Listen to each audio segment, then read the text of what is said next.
magtulungan po tayo na i-practice po natin ang organikong pagsasaka. Mag-engage kayo sa organic agriculture habang bata pa upang masustain ang production ng sapat na pagkain upang walang magutom sa ating mundo. Ako po si John Ross Solanzo, 34 years old.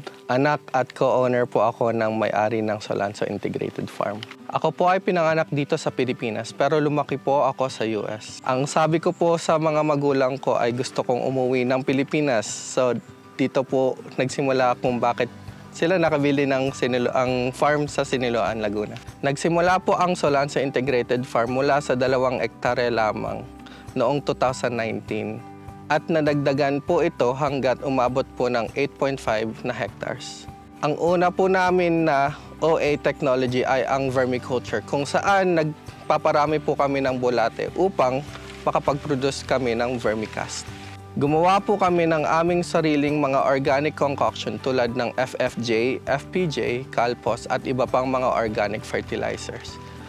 Ang bago po naming kinoculture ngayon ay ang BSF or yung Black Soldier Fly. At noon, na-certify kami bilang third-party organic farm ng OCCP ay 21 crops ang certified organic. Nagpapasalamat po kami sa DA Organic Agriculture Program ng Siniloan at ng Regional Office at sa local na pamalahan ng Siniloan sa malaking tulong na binigay nila sa aming farm. Sila po ay very supportive sa amin, mga project.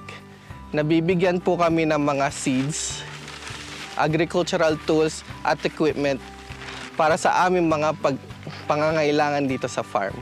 Sa mga struggle po, una po sa lahat ay ang mga pest at diseases.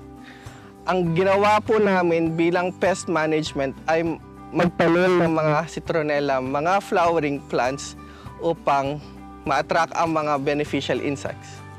Gumamit din po kami ng OHN 1 and 2 bilang pong spray laban sa mga kaaway na mga kulisap at sa mga sakit na dulot ng mga fungi and viruses. Sa mga successes po ay na-accredit po kami ng DAATI bilang isang learning site for agriculture at ng TESDA Farm School and Assessment Center for Organic Agriculture Production, NC2. At last year nga po ay na-accredit po ang aming farm bilang third-party certified farm ng OCCP subsidized by DA Region Office under the Organic Agriculture Program. Dahil po sa mga accreditation ng aming organikong pagsasaka at makatulong sa aming kapwa, ang aming pong farm ay nagiging site for training for education. Ngayon ko po na-realize na sa organikong pagsasaka dito po sa farm ay nakakatulong kami sa aming kapaligiran dahil sa hindi po kami gumagamit ng mga synthetic fertilizer. Sa kapwa ko pong magsasaka, magtulungan po tayo na i-practice po natin ang organikong pagsasaka dahil malaki po ang benepisyo nito. Sa mga kabataan naman bilang pag-asa ng bayan, mag-engage kayo sa organic agriculture habang bata pa upang masustain ang production ng sapat na pagkain upang walang magutom sa ating mundo.